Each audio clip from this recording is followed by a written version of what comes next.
Okay, hi guys, it's me Jenny and it's yet another vlog Vidcon recap video. And I've kind of talked about most of the things that I kind of did and said, and obviously you can refer to my breakdown days or videos for anything that I didn't do.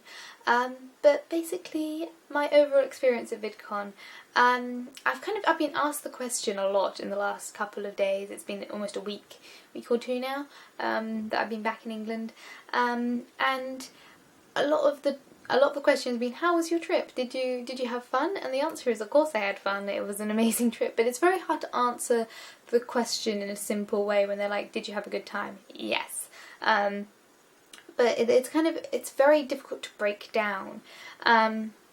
So my general thoughts on VidCon was I would love to do it next year. If I can get the time off work, I would absolutely love to do it next year. And I'd like to... Definitely one of the mistakes that I made this year was because of my first VidCon, I wanted to go with a community badge instead of a creator badge, which meant that I only had limited access to certain talks. Not that I was running out of things to do, but some of the specific things that I was actually interested in, I obviously didn't have access to. Similarly, a lot of people that I met were like, well, you're a creator, you should have a creator badge. And the reason why I went for community was nothing to do with price, it was just simply because it was my first VidCon. I thought community would be best. Creator definitely next year. And one of the things I want to do next year is, this year I did kind of plan what I wanted to do and do my own thing during the day, and then spent a lot of time with the people that I went to hang out with in the evenings. But this coming, like if I do it again next year, obviously with the creator badge there'll be more things that I want to go see. But I think I need to make sure that I balance whom I'm interacting with a slightly better time. Because I feel like there's a lot of people that I kind of neglected in a really weird way. Like, I didn't feel like I spent that much time with the Tiny Chat group as a whole. They were very, very busy, so I don't think I was missed from that group. But there's just certain things I wanted to neglect. Some things I felt like I neglected. If I could get more interaction with people like Backlive, Project Chronicle, that would be equally awesome. And I just felt like I spent a lot of time kind of either chilling and not doing anything at all, which is a good thing to do on a holiday, or rushing to do the next thing instead of kind of evenly pacing my day.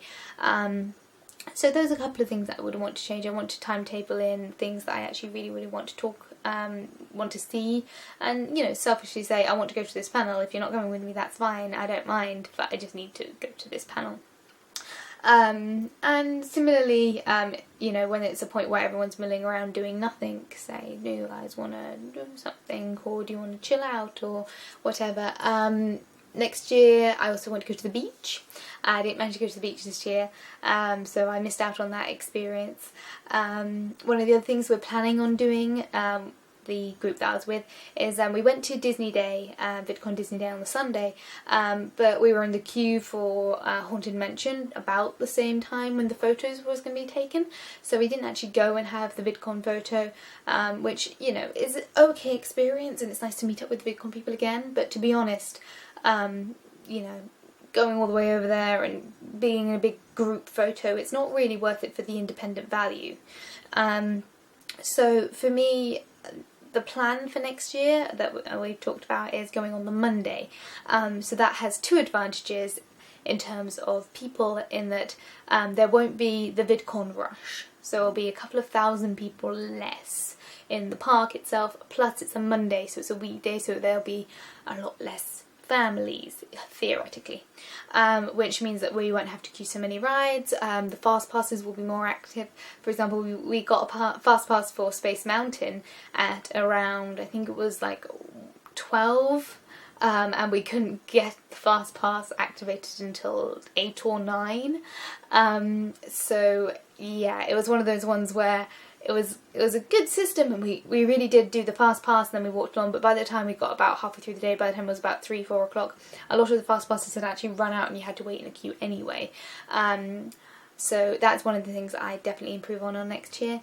Yeah, and generally I think I did a lot of things that are new and exciting. I'd like to do some more new things. Well, another thing we want to do next year is, obviously this year we went to medieval times, next year we want to go to pirates, which is kind of like the pirate version of medieval times, which sounds really interesting. And just generally, more new experiences is always awesome, even if it's actually the same event. But there we go. Those are my thoughts on thoughts for next year. I don't know how many videos left I have to do before I'm caught up, but at least I've made a good start. So thank you for watching. Did you go to Vidcon this year? Do you have any goals for next year? Anything that you want to do specifically? Anyone that you wanted to meet that you didn't get a chance to meet? Anyone that you got a chance to meet and spent too long hanging out with? Any thoughts like that? Feel free to put them down in the description down below, and comments down below, and I'll see you guys all very soon. Bye guys.